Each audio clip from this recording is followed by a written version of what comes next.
यः पुरा राज्यभ्रष्टाय नलाय प्रददो किल स्वप्ने शौरिः स्वयं मन्त्रं सर्वकामफलप्रदं क्रोडं नीलाञ्जनप्रख्यं नीलजीमूतसन्निभं छायामार्तण्डसम्भूतं नमस्यामि शनैश्चरं नमोऽर्कपुत्राय शनैश्चराय निहारवर्णाञ्जननीलकाय स्मृत्वा रहस्यं भुवि मानुषत्वे फलप्रदो मे भव सूर्यपुत्र। नमोऽस्तु प्रेतराजाय कृष्णवर्णाय ते नमः शनैश्चराय क्रूराय सिद्धिबुद्धिप्रदायिने य एभिर्नामभिः स्तौति तस्य तुष्टो भवाम्यहं मामकानां भयं तस्य स्वप्नेष्वपि न जायते गार्गेयकौशिकस्यापि पिप्पलादो महामुनिः शनैश्चरकृता पीडा न भवति कदाचन क्रोडस्तु पिङ्गलो बभ्रुः कृष्णो रौद्रोऽन्तको यमः शौरिः शनैश्चरो मन्दः पिप्पलादेन संयुतः एतानि शनिनामानि प्रातरुत्थाय यः पठेत् तस्य शौरिः कृता पीडा न भवति कदाचन ध्वजनी धामनी चैव कंकाली कलह प्रिया कलही कंटकी चापि अजा महिषेतुरङ्गमा नामानि शनिभार्याया नित्यं जपति यः पुमान् तस्य दुःखा विनश्यन्ति सुख सौभाग्यं वर्धते।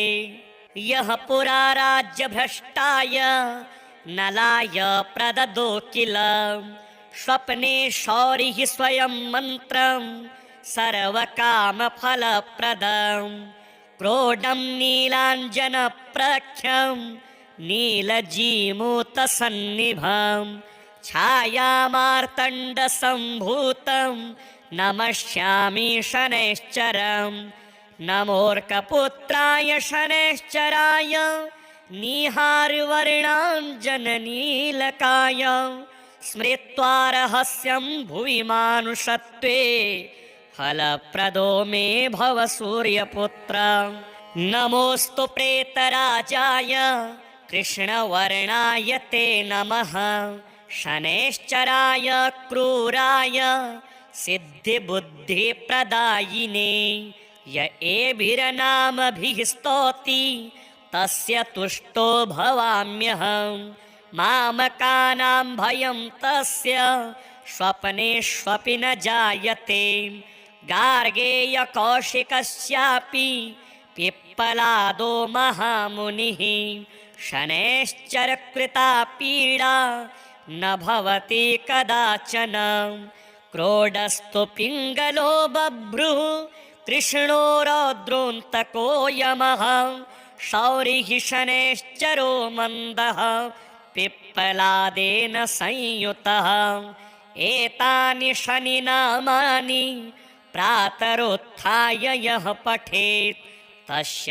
शौरिः कृता पीडा न भवति कदाचन ध्वजनी धामनी चैव कंकाली कलह प्रिया कलही कंटकी चापि अजा महिषेतुरङ्गमा नामानि शनिभार्याया नित्यं जपति यः पुमान् तस्य दुःखा विनश्यन्ति सुख सौभाग्यं वर्धते। यः पुरा राज्यभ्रष्टाय नलाय प्रददो किल स्वप्ने शौरिः स्वयं मन्त्रं सर्वकामफलप्रदं क्रोडं नीलाञ्जनप्रख्यं नीलजीमूतसन्निभं छायामार्तण्डसम्भूतं नमस्यामि शनैश्चरं नमोऽर्कपुत्राय शनैश्चराय निहारवर्णाञ्जननीलकाय स्मृत्वा रहस्यं भुवि मानुषत्वे फलप्रदो मे भव सूर्यपुत्र। नमोऽस्तु प्रेतराजाय कृष्णवर्णाय ते नमः शनैश्चराय क्रूराय सिद्धिबुद्धिप्रदायिने य एभिर्नामभिः स्तौति तस्य तुष्टो भवाम्यहम् मामकानां भयं तस्य स्वप्नेष्वपि न जायते गार्गेयकौशिकस्यापि पिप्पलादो महामुनिः शनैश्चरकृता पीडा न भवति कदाचन क्रोडस्तु पिङ्गलो बभ्रुः कृष्णो रौद्रोऽन्तको यमः शौरिः शनैश्चरो मन्दः पिप्पलादेन संयुतः एतानि शनिनामानि प्रातरुत्थाय यः पठेत् तस्य शौरिः कृता पीडा न भवति कदाचन ध्वजनी धामनी चैव कंकाली कलहप्रिया कलही कंटकी चापि अजा महिषी तुरंगमा नामानि शनिभार्याय नित्यं जपति यः पुमान् तस्य दुःखा विनश्यन्ति सुख सौभाग्यं वर्धते यः पुरा राज्यभ्रष्टाय नलाय प्रददो किल स्वप्ने शौरिः स्वयं मन्त्रं सर्वकामफलप्रदं क्रोडं नीलाञ्जनप्रख्यं नीलजीमूतसन्निभं छायामार्तण्डसम्भूतं नमस्यामि शनैश्चरम् नमोऽर्कपुत्राय शनैश्चराय निहारवर्णाञ्जननीलकाय स्मृत्वा रहस्यं भुवि मानुषत्वे फलप्रदो मे भव सूर्यपुत्र। नमोऽस्तु प्रेतराजाय कृष्णवर्णाय ते नमः शनैश्चराय क्रूराय सिद्धिबुद्धिप्रदायिने य एभिर्नामभिः स्तौति तस्य तुष्टो भवाम्यहम् मामकानां भयं तस्य स्वप्नेष्वपि न जायते गार्गेयकौशिकस्यापि पिप्पलादो महामुनिः शनैश्चरकृता पीडा न भवति कदाचन क्रोडस्तु पिङ्गलो बभ्रुः कृष्णो रौद्रोऽन्तको यमः शौरिः शनैश्चरो मन्दः पिप्पलादेन संयुतः एतानि शनिनामानि प्रातरुत्थाय यः पठेत् तस्य शौरिः कृता पीडा न भवति कदाचन ध्वजनी धामनी चैव कंकाली कलहप्रिया कलही कंटकी चापि अजा महिषी तुरंगमा नामानि शनिभार्याय नित्यं जपति यः पुमान् तस्य दुःखा विनश्यन्ति सुख सौभाग्यं वर्धते यः पुरा राज्यभ्रष्टाय नलाय प्रददो किल स्वप्ने शौरिः स्वयं मन्त्रं सर्वकामफलप्रदं क्रोडं नीलाञ्जनप्रख्यं नीलजीमूतसन्निभं छायामार्तण्डसम्भूतं नमस्यामि शनैश्चरम् नमोऽर्कपुत्राय शनैश्चराय निहारवर्णाञ्जननीलकाय स्मृत्वा रहस्यं भुवि मानुषत्वे फलप्रदो मे भव सूर्यपुत्र।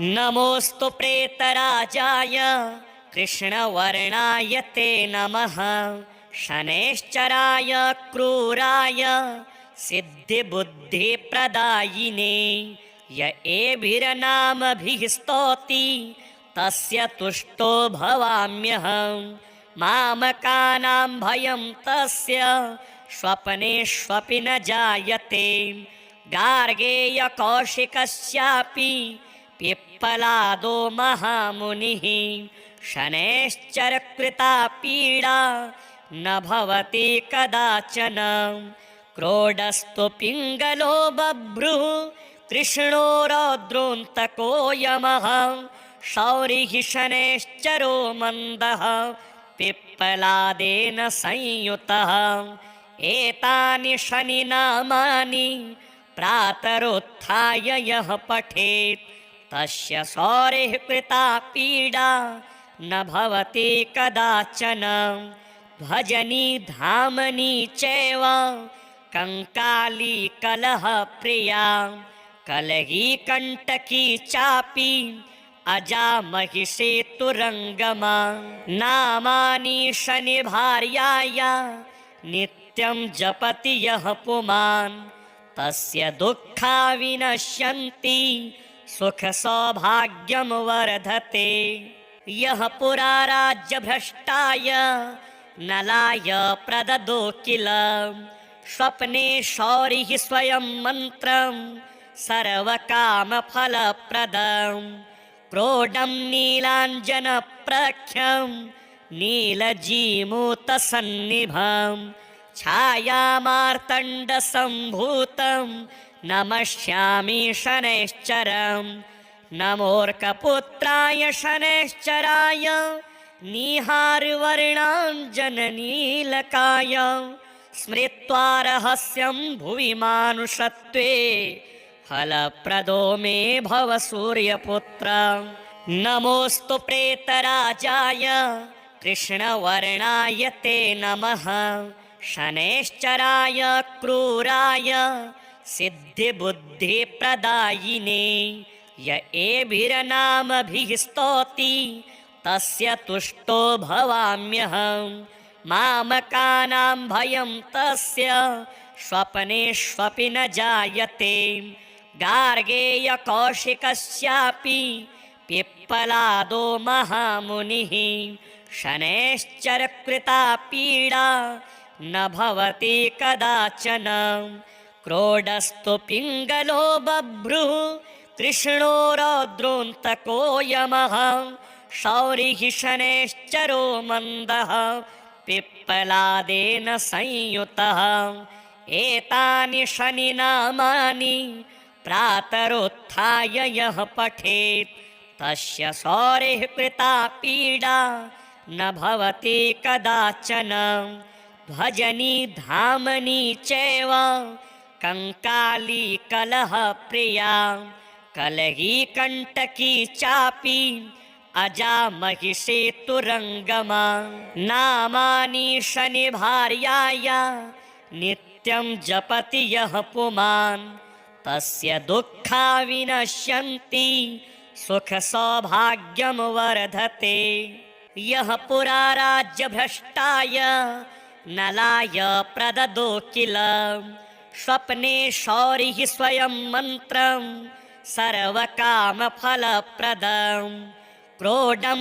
नीलाञ्जनप्रख्यं नीलजीमूतसन्निभं छायामार्तण्डसम्भूतं नमस्यामि शनैश्चरं नमोऽर्कपुत्राय शनैश्चराय निहारवर्णाञ्जननीलकाय स्मृत्वा रहस्यं भुवि मानुषत्वे फलप्रदो मे भव सूर्यपुत्र नमोऽस्तु प्रेतराजाय कृष्णवर्णाय ते नमः शनैश्चराय क्रूराय सिद्धिबुद्धिप्रदायिने य एभिर्नामभिः स्तौति तस्य तुष्टो भवाम्यहम् मामकानां भयं तस्य स्वप्नेष्वपि न जायते गार्गेयकौशिकस्यापि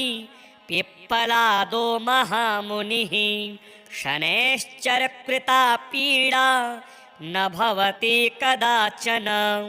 क्रोडस्तु पिङ्गलो बभ्रुः कृष्णो रौद्रोऽन्तको यमः शौरिः शनैश्चरो मन्दः पिप्पलादेन संयुतः। एतानि शनिनामानि प्रातरुत्थाय यः पठेत् तस्य शौरिः कृता पीडा न भवति कदाचन। ध्वजनी धामनी चैव कंकाली कलह प्रिया कलही कंटकी चापी अजा महिषेतुरंगमा। नामानि शनि भार्याया नित्यं जपति यः पुमान् तस्य दुःखा विनश्यन्ति सुख सौभाग्यं वर्धते। यः पुरा राज्यभ्रष्टाय नलाय प्रददो किल स्वप्ने शौरिः स्वयं मन्त्रं सर्वकामफलप्रदं। क्रोडं नीलाञ्जनप्रख्यं नीलजीमूतसन्निभं छायामार्तण्डसम्भूतं नमस्यामि शनैश्चरम्। नमोऽर्कपुत्राय शनैश्चराय निहारवर्णाञ्जननीलकाय स्मृत्वा रहस्यं भुवि मानुषत्वे फलप्रदो मे भव सूर्यपुत्र। नमोऽस्तु प्रेतराजाय कृष्णवर्णाय ते नमः शनैश्चराय क्रूराय सिद्धिबुद्धिप्रदायिने। य एभिर्नामभिः स्तौति तस्य तुष्टो भवाम्यहम्। मामकानां भयं तस्य स्वप्नेष्वपि न जायते। गार्गेयकौशिकस्यापि पिप्पलादो महामुनिः शनैश्चरकृता पीडा न भवति कदाचन। क्रोडस्तु पिङ्गलो बभ्रुः कृष्णो रौद्रोऽन्तको यमः शौरिः शनैश्चरो मन्दः पिप्पलादेन संयुतः। एतानि शनिनामानि प्रातरुत्थाय यः पठेत् तस्य शौरिः कृता पीडा न भवति कदाचन। ध्वजनी धामनी चैव कंकाली कलह प्रिया कलही कंटकी चापी अजा महिषेतुरंगमा।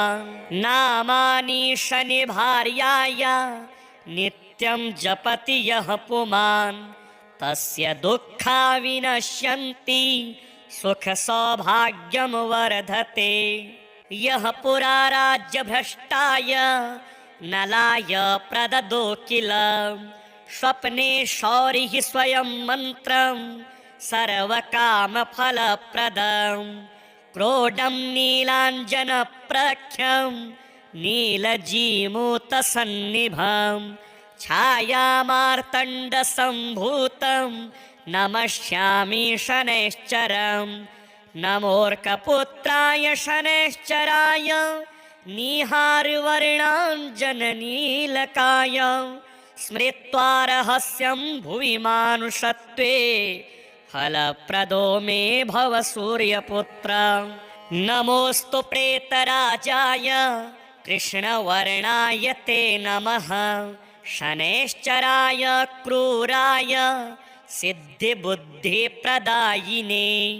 य एभिर्नामभिः स्तौति तस्य तुष्टो भवाम्यहम्। मामकानां भयं तस्य स्वप्नेष्वपि न जायते। गार्गेयकौशिकस्यापि पिप्पलादो महामुनिः शनैश्चरकृता पीडा न भवति कदाचन। क्रोडस्तु पिङ्गलो बभ्रुः कृष्णो रौद्रोऽन्तको यमः शौरिः शनैश्चरो मन्दः पिप्पलादेन संयुतः।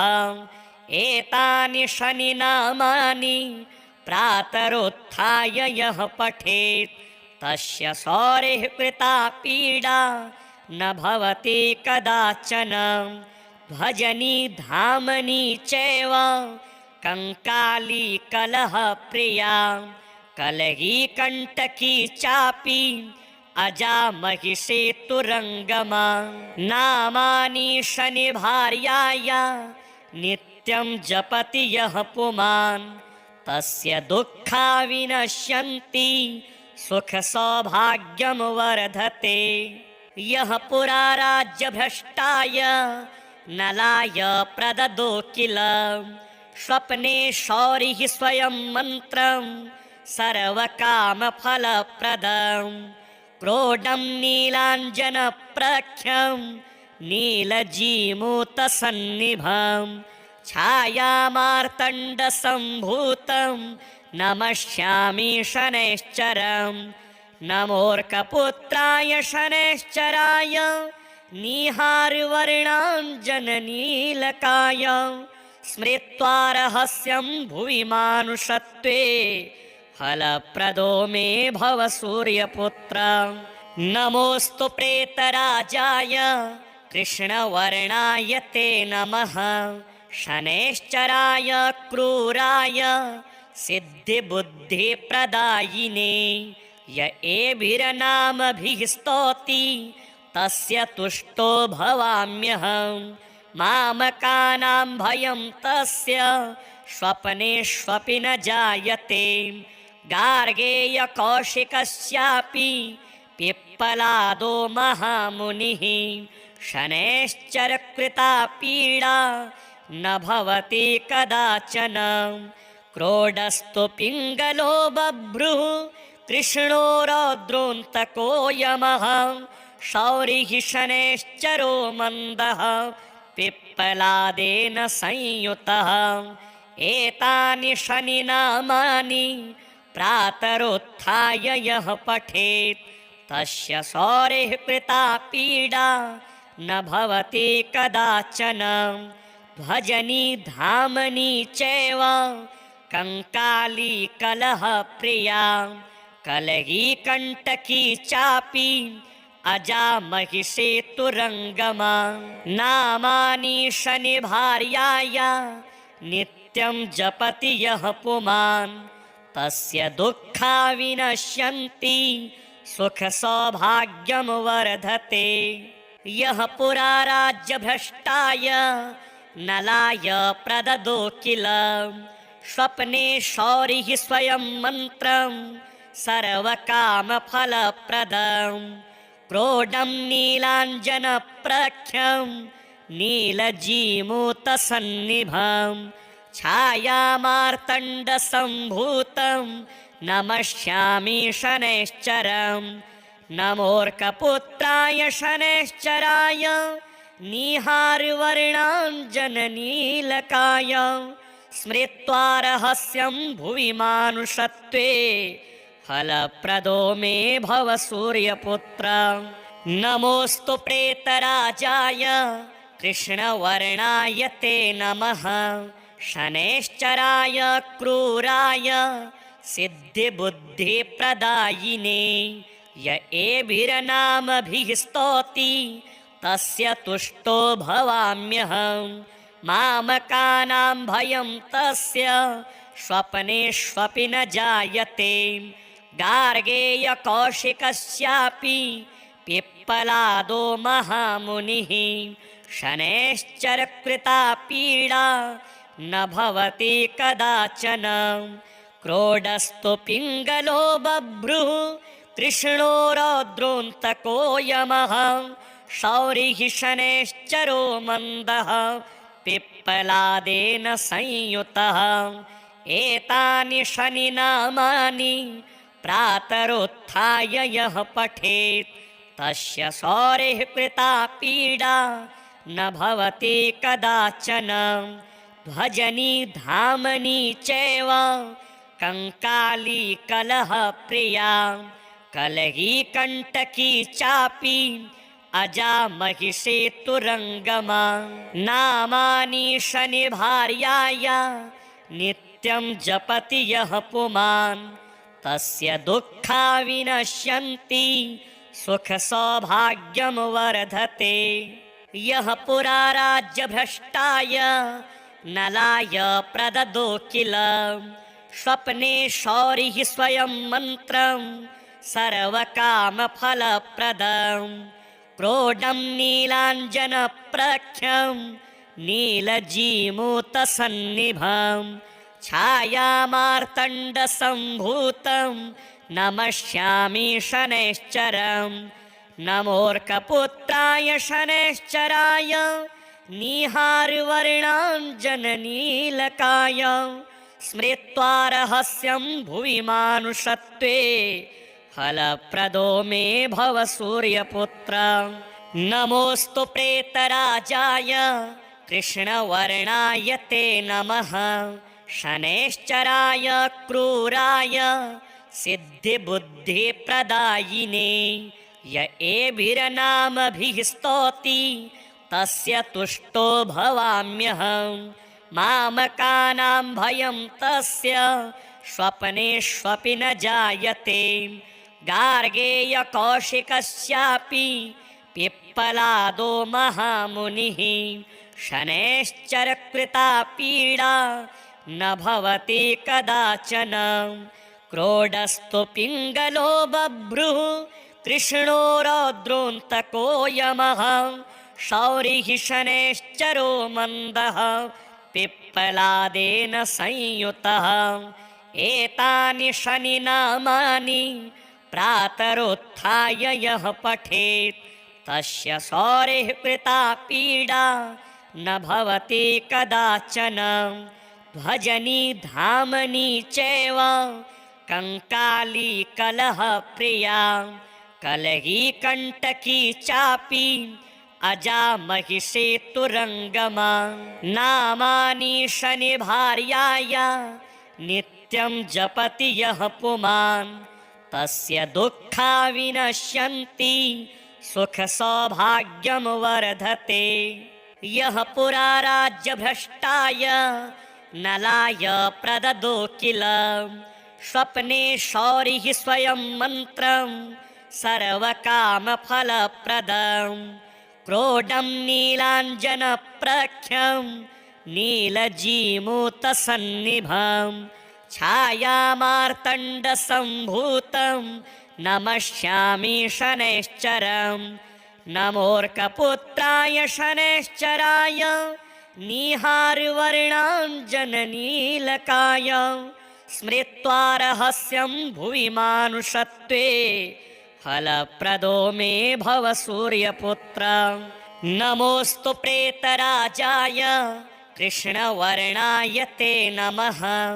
शनैश्चराय क्रूराय सिद्धिबुद्धिप्रदायिने य एभिर्नामभिः स्तौति तस्य तुष्टो भवाम्यहं। मामकानां भयं तस्य स्वप्नेष्वपि न जायते। गार्गेयकौशिकस्यापि पिप्पलादो महामुनिः शनैश्चरकृता पीडा न भवति कदाचन। क्रोडस्तु पिङ्गलो बभ्रुः कृष्णो रौद्रोऽन्तको यमः। शौरिः शनैश्चरो मन्दः पिप्पलादेन संयुतः। एतानि शनिनामानि प्रातरुत्थाय यः पठेत् तस्य शौरिः कृता पीडा न भवति कदाचन। ध्वजनी धामनी चैव कंकाली कलहप्रिया कलही कंटकी चापि अजा महिषेतुरङ्गमा। नामानि शनिभार्याय नित्यं जपति यः पुमान् तस्य दुःखा विनश्यन्ति सुखसौभाग्यं वर्धते। यः पुरा राज्यभ्रष्टाय नलाय प्रददो किल स्वप्ने शौरिः स्वयं मन्त्रं सर्वकामफलप्रदं। क्रोडं नीलाञ्जनप्रख्यं नीलजीमूतसन्निभं छायामार्तण्डसम्भूतं नमस्यामि शनैश्चरं नमोऽर्कपुत्राय शनैश्चराय निहारवर्णाञ्जननीलकाय स्मृत्वा रहस्यं भुवि मानुषत्वे फलप्रदो मे भव सूर्यपुत्र।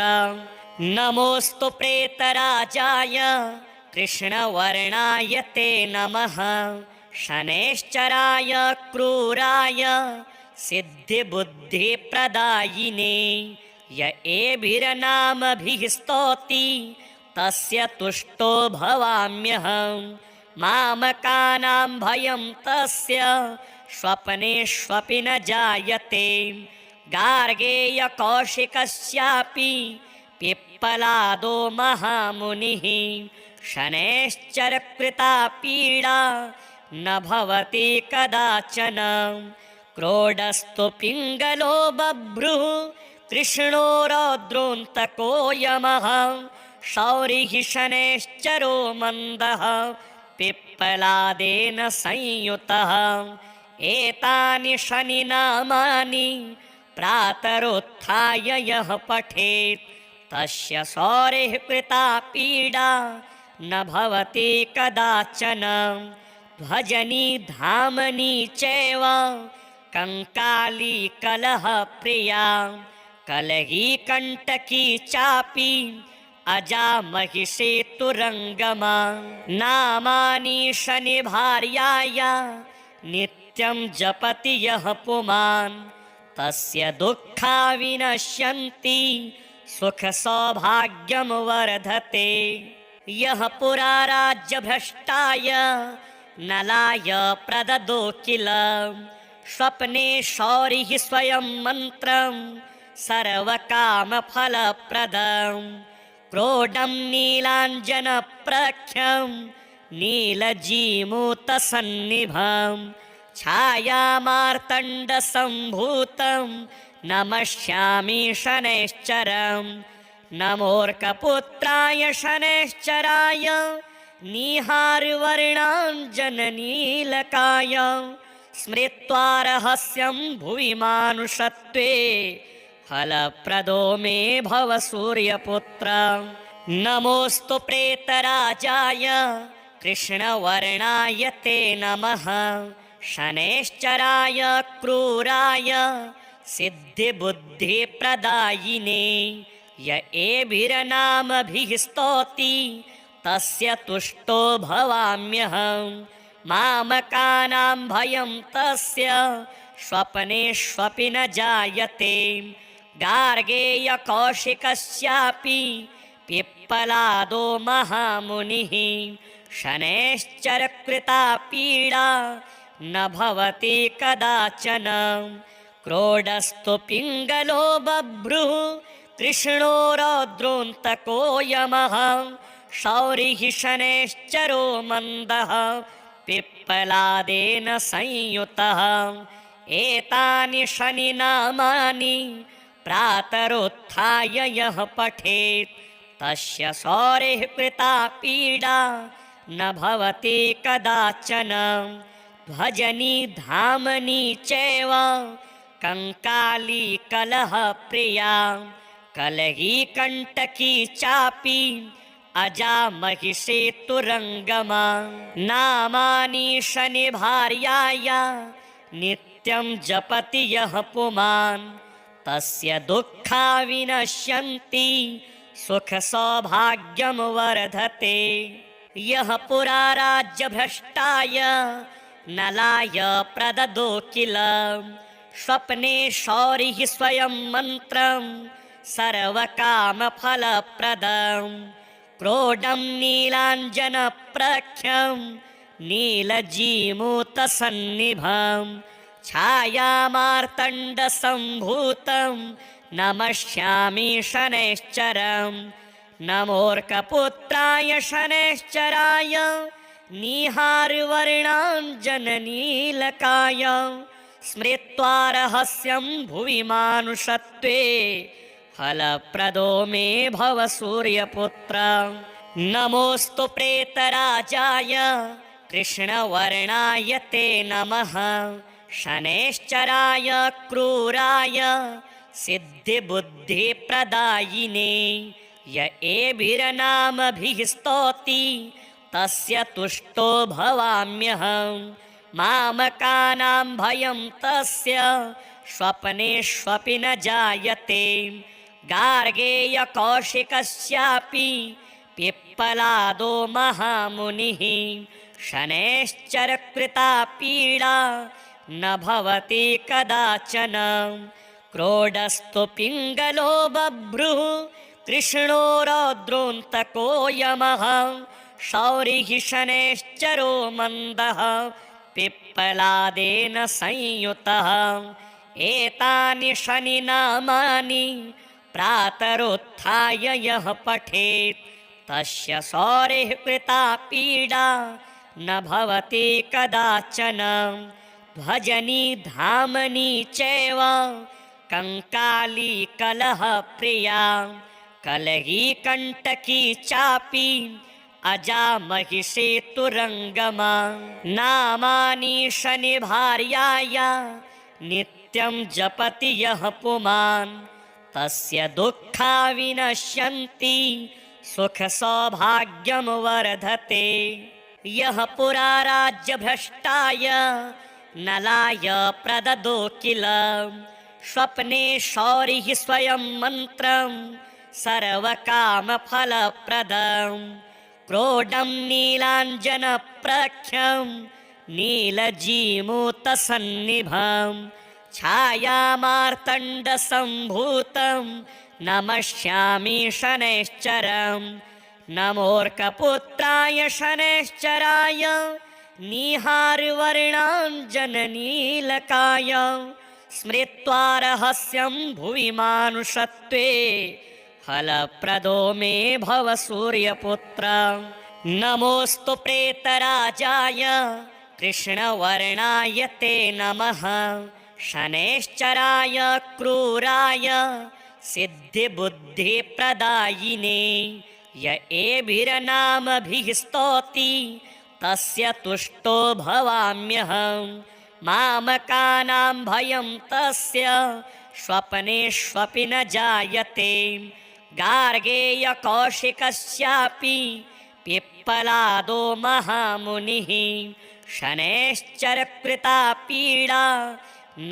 भवति कदाचन क्रोडस्तु पिङ्गलो बभ्रुः कृष्णो रौद्रोऽन्तको यमः शौरिः शनैश्चरो मन्दः पिप्पलादेन संयुतः एतानि शनिनामानि प्रातरुत्थाय यः पठेत् तस्य शौरिः कृता पीडा न भवति कदाचन भजनी धामनी चैव कंकाली कलहप्रिया कलही कंटकी चापि अजा महिषेतुरङ्गमा नामानि शनिभार्याया नित्यं जपति यः पुमान् तस्य दुःखा विनश्यन्ति सुखसौभाग्यं वर्धते यः पुरा राज्यभ्रष्टाय नलाय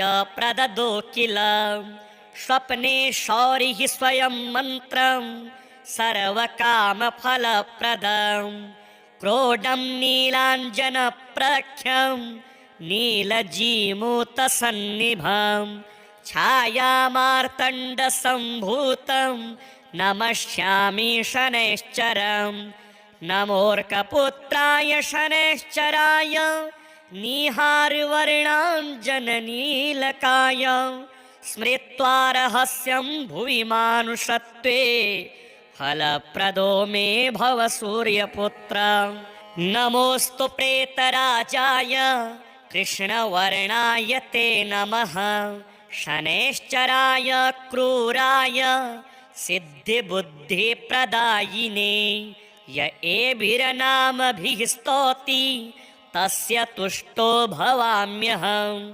मामकानां भयं तस्य स्वप्नेष्वपि न जायते गार्गेयकौशिकस्यापि पिप्पलादो महामुनिः शनैश्चरकृता पीडा न भवति कदाचन क्रोडस्तु पिङ्गलो बभ्रुः कृष्णो रौद्रोऽन्तको यमः शौरिः शनैश्चरो मन्दः पिप्पलादेन संयुतः एतानि शनिनामानि प्रातरुत्थाय यः पठेत् तस्य शौरिः कृता पीडा न भवति कदाचन भजनी धामनी चैव कंकाली कलह प्रिया कलही कंटकी चापी अजा महिषेतुरंगमा नामानि शनि भार्याय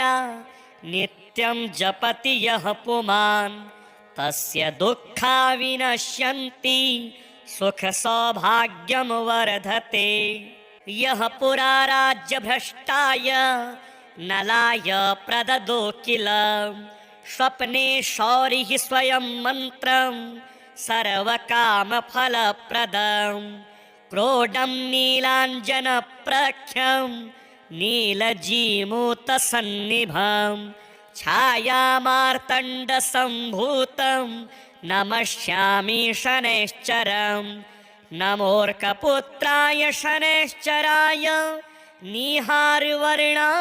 निहारवर्णाञ्जननीलकाय स्मृत्वा रहस्यं भुवि मानुषत्वे फलप्रदो मे भव सूर्यपुत्र नमोऽस्तु प्रेतराजाय कृष्णवर्णाय ते नमः शनैश्चराय क्रूराय सिद्धिबुद्धिप्रदायिने य एभिर्नामभिः स्तौति तस्य तुष्टो भवाम्यहं मामकानां भयं तस्य स्वप्नेष्वपि न जायते गार्गेयकौशिकस्यापि पिप्पलादो महामुनिः शनैश्चरकृता पीडा न भवति कदाचन क्रोडस्तु पिङ्गलो बभ्रुः कृष्णो रौद्रोऽन्तको यमः शौरिः शनैश्चरो मन्दः पिप्पलादेन संयुतः एतानि शनिनामानि प्रातरुत्थाय यः पठेत् तस्य शौरिः कृता पीडा न भवति कदाचन भजनी धामनी चैव कंकाली कलह प्रिया कलही कंटकी चापी अजा महिषेतुरंगमा नामानि शनि भार्याय नित्यं जपति यः पुमान् तस्य दुःखा विनश्यन्ति सुख सौभाग्यं वर्धते यः पुरा राज्यभ्रष्टाय नलाय प्रददो किल स्वप्ने शौरिः स्वयं मन्त्रं सर्वकामफलप्रदं क्रोडं नीलाञ्जनप्रख्यं नीलजीमूतसन्निभं छायामार्तण्डसम्भूतं नमस्यामि शनैश्चरं नमोऽर्कपुत्राय शनैश्चराय निहारवर्णाञ्जननीलकाय स्मृत्वा रहस्यं भुवि मानुषत्वे फलप्रदो मे भव सूर्यपुत्र नमोऽस्तु प्रेतराजाय कृष्णवर्णाय ते नमः शनैश्चराय क्रूराय सिद्धिबुद्धिप्रदायिने य एभिर्नामभिः स्तौति तस्य तुष्टो भवाम्यहं मामकानां भयं तस्य स्वप्नेष्वपि न जायते गार्गेयकौशिकस्यापि पिप्पलादो महामुनिः शनैश्चरकृता पीडा न भवति कदाचन क्रोडस्तु पिङ्गलो बभ्रुः कृष्णो रौद्रोऽन्तको यमः शौरिः शनैश्चरो मन्दः पिप्पलादेन संयुतः एतानि शनिनामानि प्रातरुत्थाय यः पठेत् तस्य सौरेः कृता पीडा न भवति कदाचन। ध्वजनी धामनी चैव कंकाली कलह प्रिया कलही कंटकी चापी अजा महिषेतुरंगमा। नामानि शनि भार्याया नित्यं जपति यः पुमान् तस्य दुःखा विनश्यन्ति सुख सौभाग्यं वर्धते। यः पुरा राज्यभ्रष्टाय नलाय प्रददो किल स्वप्ने शौरिः स्वयं मन्त्रं सर्वकामफलप्रदं। क्रोडं नीलाञ्जनप्रख्यं नीलजीमूतसन्निभं छायामार्तण्डसम्भूतं नमस्यामि शनैश्चरम्। नमोऽर्कपुत्राय शनैश्चराय निहारवर्णाञ्जननीलकाय स्मृत्वा रहस्यं भुवि मानुषत्वे फलप्रदो मे भव सूर्यपुत्र। नमोऽस्तु प्रेतराजाय कृष्णवर्णाय ते नमः। शनैश्चराय क्रूराय सिद्धिबुद्धिप्रदायिने य एभिर्नामभिः स्तौति तस्य तुष्टो भवाम्यहम्। मामकानां भयं तस्य स्वप्नेष्वपि न जायते। गार्गेयकौशिकस्यापि पिप्पलादो महामुनिः शनैश्चरकृता पीडा न भवति कदाचन। क्रोडस्तु पिङ्गलो बभ्रुः कृष्णो रौद्रोऽन्तको यमः। शौरिः शनैश्चरो मन्दः पिप्पलादेन संयुतः। एतानि शनिनामानि प्रातरुत्थाय यः पठेत् तस्य सौरेः कृता पीडा न भवति कदाचन। ध्वजनी धामनी चैव कंकाली कलह प्रिया कलही कंटकी चापी अजा महिषेतुरंगमा।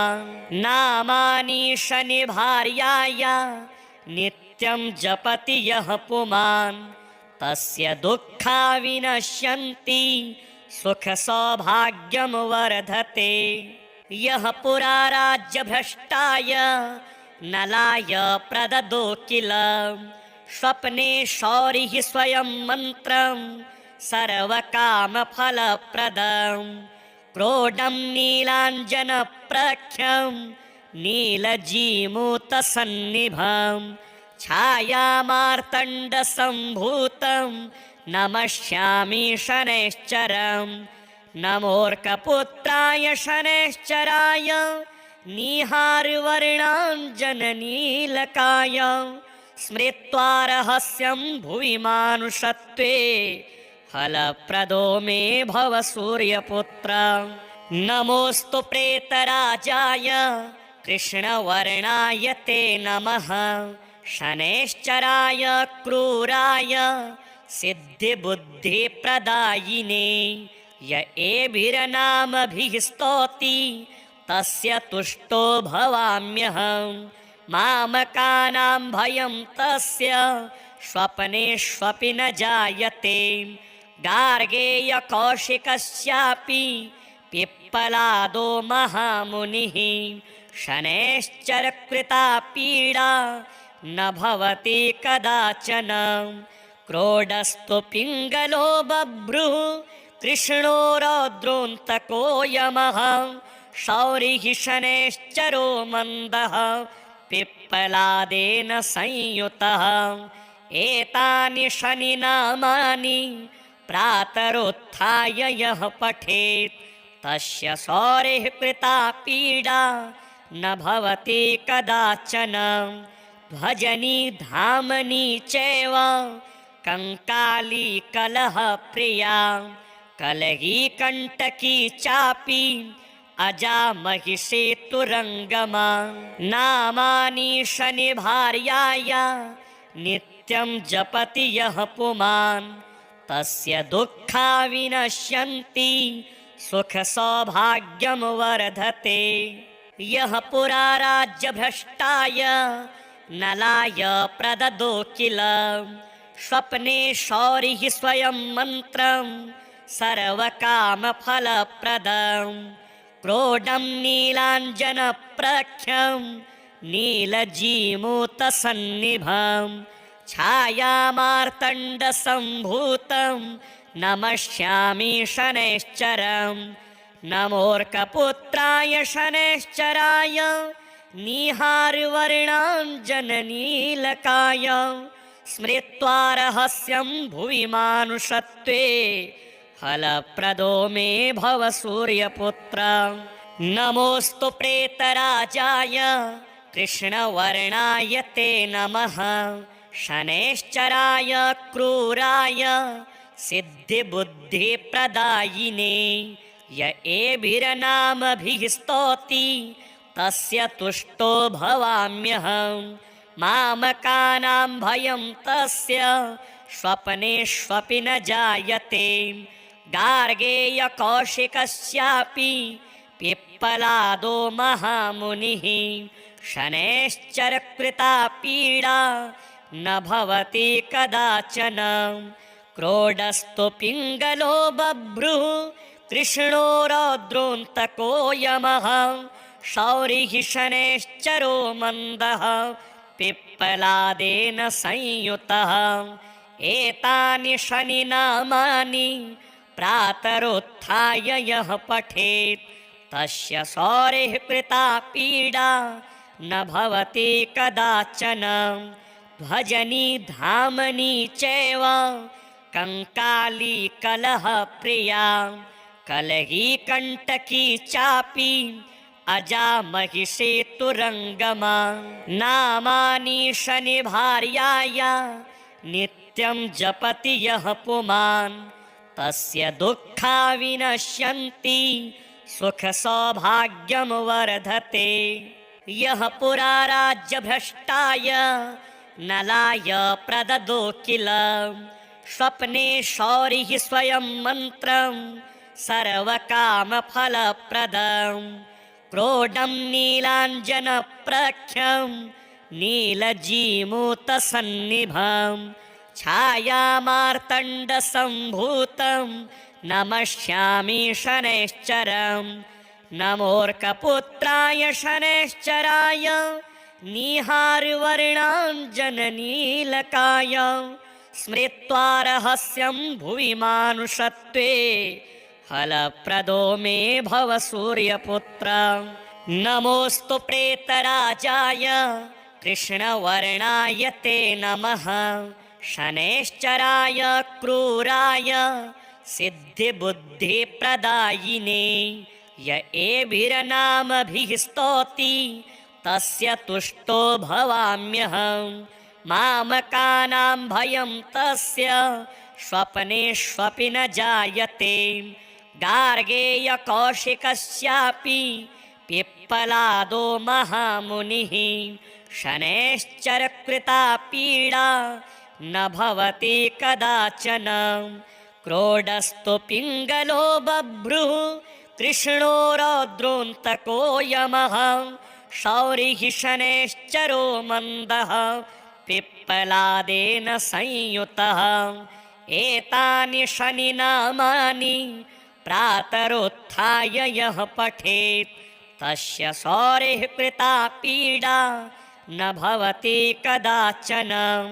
भजनी धामनी चैव कंकाली कलहप्रिया कलही कंटकी चापि अजा महिषेतुरङ्गमा।